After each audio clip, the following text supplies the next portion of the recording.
Apa yang bakal terjadi kalau kita nekat galbay di sewa operator dan sewa pinjam lebih dari 1 tahun, bahkan hampir 2 tahun? Kalau kamu berpikir galbay selama itu resikonya tentang desa lapangan aja, kamu salah besar loh. Kenapa? Karena resikonya tidak sesederhana itu. Nah, kamu bisa sendiri, di sini saya galbay di sewa operator nih dan sewa pinjam. Di pinjamnya nih sekitaran ada 10 jutaan.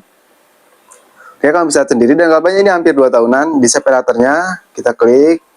Nah, di separatornya ini 6 jutaan. Ini juga sama hampir 2 tahunan. Jadi, apa sih resikonya Bang galbay selama itu di sewa operator dan sewa pinjam? Apakah desa lapangan sudah pernah datang ke rumah?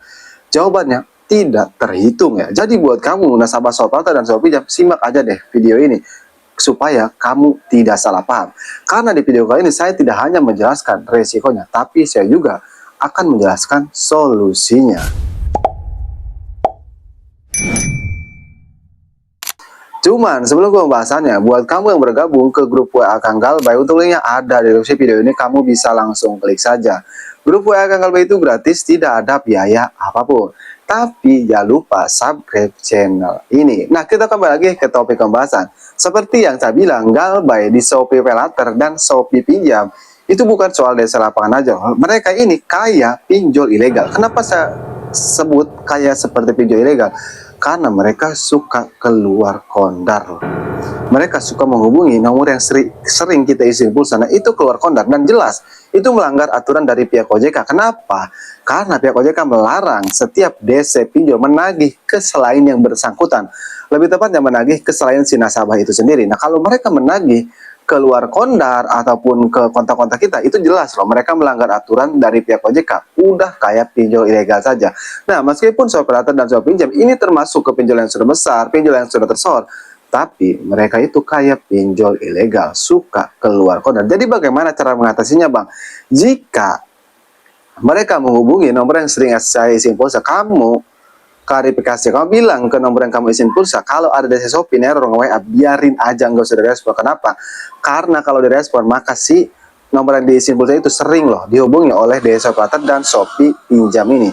Nah, kamu bilang seperti itu ke nomor yang sering diisin pulsa, dan buat jaga-jaga karena takutnya kontak-kontak kamu dihubungi, keluarga kamu dihubungi, ataupun teman-teman kamu dihubungi, kamu langsung aja hapus izin aplikasinya seperti ini nih.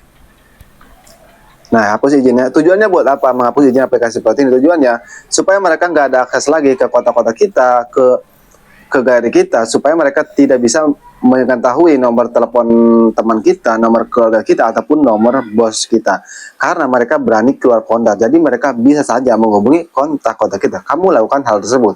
Kalau kamu mau lebih aman lagi, kamu bisa langsung saja hapus aplikasinya. Tapi Bang, galbay selama itu di sewa operator hampir 1,5 tahun ataupun hampir 2 tahun, apakah di sewa operator sampai sekarang itu masih neror? Kalau diaktifkan kartunya, mereka itu masih neror ya. Bukan masih neror sih, maksudnya kayak 1, 2 nelpon. Jadi pinjol ini seperti ini, mereka itu nggak akan berhenti loh untuk menghubungi kita selagi nomor WA kita itu masih bisa dihubungi oleh mereka. Tapi kalau kamu mengganti kartu HP, mengganti WA, mengganti email, maka mereka tidak ada jalan lagi untuk meneror kita. Nah, itu yang saya lakukan supaya DC pinjol legal tidak bisa meneror saya lagi. Nah, ini bisa login karena kartunya itu masih ada. Saya cuma nonaktifkan doang, kecuali WA. Kalau WA itu udah ganti dari tahun 2024 akhir kalau nggak salah ya. Buat yang udah lama di grup WA Kang Galbay pasti tahu saya pernah mengganti kartu WA. Nah, itu alasannya untuk menghentikan semua teror DC pinjaman online. Jadi sebenarnya DC operator dan Shopee Pinjam itu cuma bisa meneror doang loh, seperti cuma bisa keluar kondar dan lain-lain.